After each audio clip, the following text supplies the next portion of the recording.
कौवा और कोयल की कहानी। यह कहानी में कोयल कैसे अपने अंडे को बचाती है यह बताया गया है।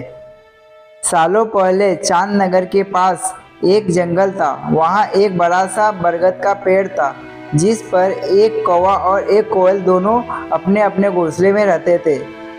एक रात उस जंगल में तेज आंधी चलने लगी। देखते ही देखते बारिश भी शुरू हो गई।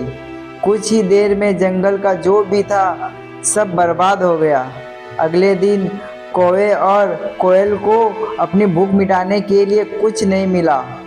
तभी कोयल ने कौवे से कहा, हम इतने प्यार से इस जंगल में रहते हैं, लेकिन अब हमारे पास खाने के लिए कुछ नहीं है। तो क्यों न जब मैं अंडा दूँ तो तुम उसे खाकर अपनी भूख मिटाना, और जब तुम अंडा दोगे तो उसे खाकर मैं अपनी भूख मिटा लूँगी।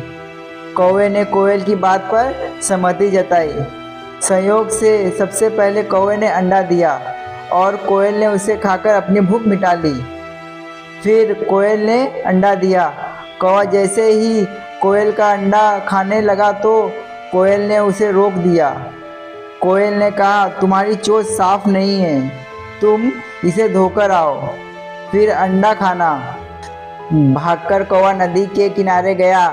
उसने नदी से कहा, तुम मुझे पानी दो, मैं अपनी चोंच धोकर कोयल का अंडा खाऊंगा।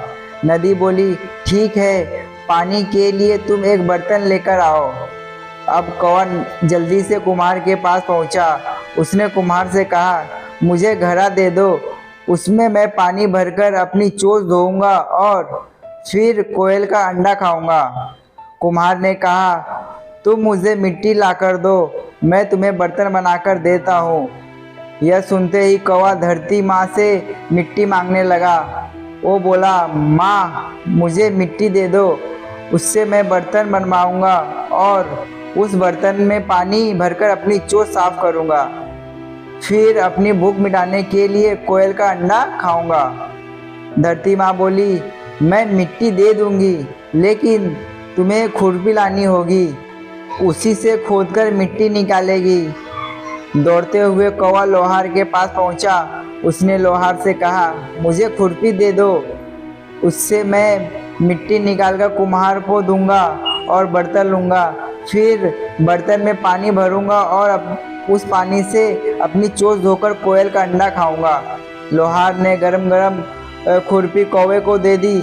जैसे ही कौवे ने उसे पकड़ा, उसकी चोंच जल गई और कौवा तड़पते हुए मर गया। इस तरह चतुराई से कोयल ने अपने अंडे कौवे से बचा लिए। कहानी से सीख। कौवे और कोयल की कहानी यह सीख देती है कि दूसरों पर आंख बंद करके भरोसा नहीं करना चाहिए, इससे नुकसान खुद का ही होता है।